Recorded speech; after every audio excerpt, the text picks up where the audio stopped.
What's going on, YouTube? Jeffy, I am. Welcome back to Okay, Let's Talk About It. If you're joining me, like and subscribe. We up early with it this morning.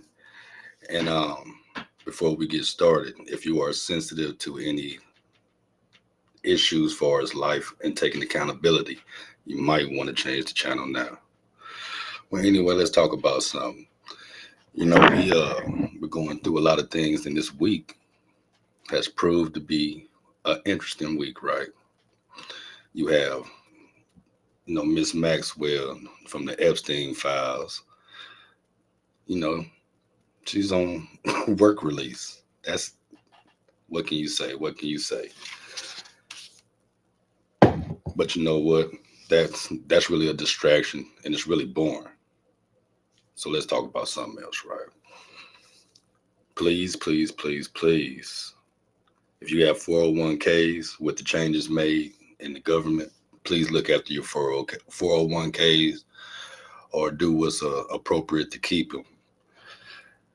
And another thing, this redistricting of the counties before the midterms, it may be detrimental in our future.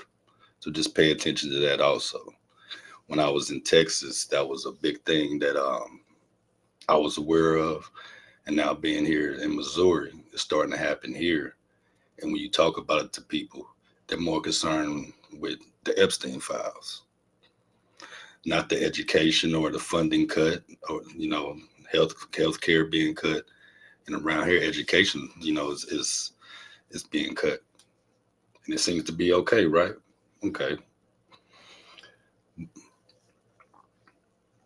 Our president, he marched into, LA and called the National Guard out and all that. And he did the same at Washington, D.C. Now, if you're privy, which you have to be to the January 6th, you see what's going on. And doing that in Washington, it makes you shake your head. But now he's talking about taking it to Chicago. That's where it gets good then. I'll say that it gets good then. Pull it in Chicago if you want to. You might have to sneak in, you know what I mean?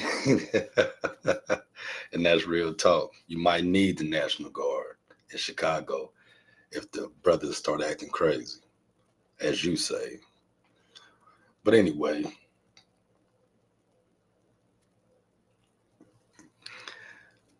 I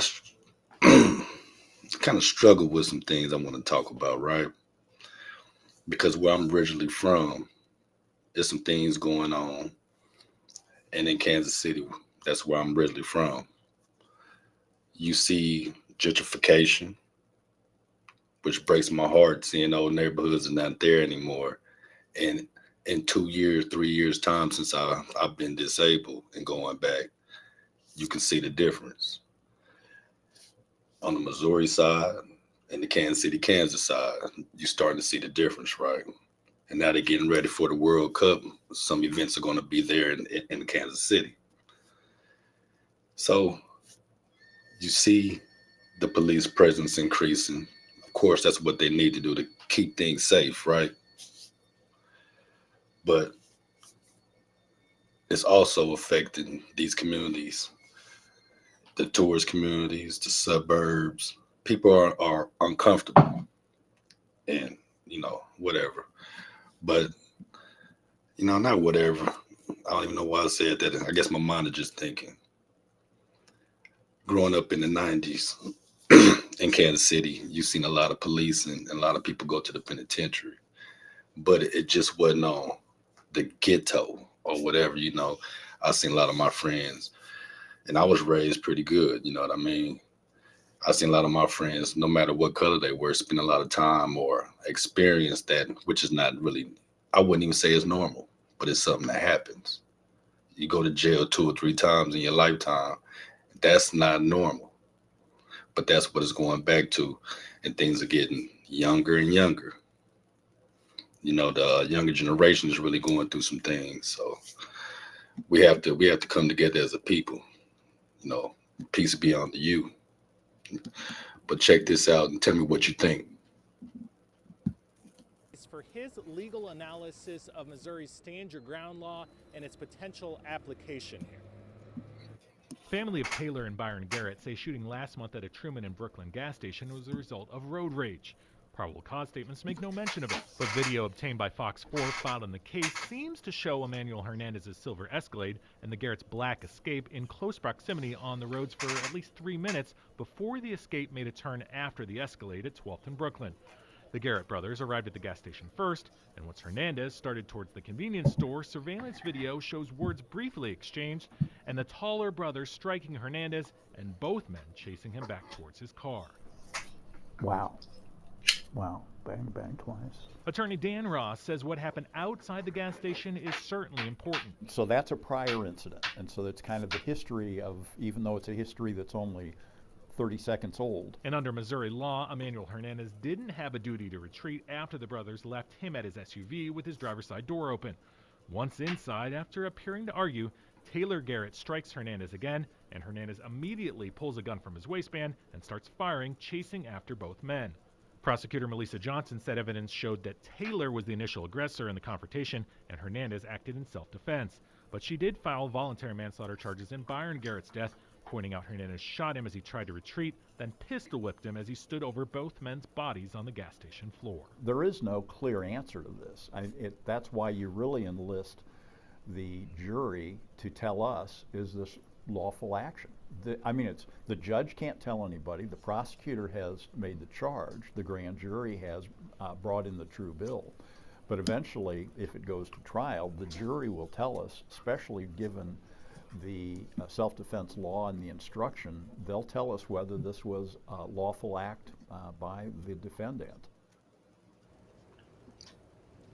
And Hernandez posted $5,000 bond.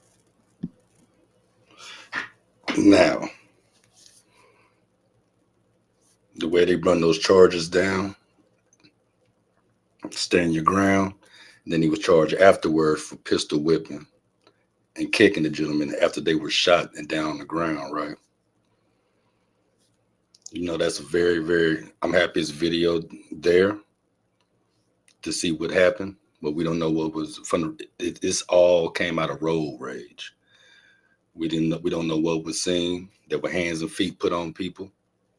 But I'll tell you this, when that gentleman came back in the store, when the incident first happened outside, he walked back from his truck. I'm gonna tell you something. When he walked back to his truck, what was he doing? I believe that gentleman went in that store and some more things were said. And once he had his firearm, he was prepared to use it. We don't know. But what I'm saying is things are getting tricky out here. And the law doesn't agree with anybody, you know, of any color, especially my brothers and sisters. Now, in that situation, 2 were lost. They lost their lives. And another parent that's lost their child to the system. You know, and these are adults. So we have to make better choices. I just kind of wanted to bring that awareness, what's going on in my part of town, where I'm from. And if you are watching this, be safe and be aware. You know, always defend your peace, but be aware and be safe. And sometimes you got to just look at stuff instead of being racist. And I'm going to say this over and over again. If you're prejudiced or racist, don't always use that as an excuse. Sometimes there are just bad people in this world. And if you are, stand on it. But many of you don't. And you're a bad person. But just be safe, be cautious. Jeffy, I am. We up early with it. Day Shift Daddy. Like and subscribe. Thank you for joining me. In a minute.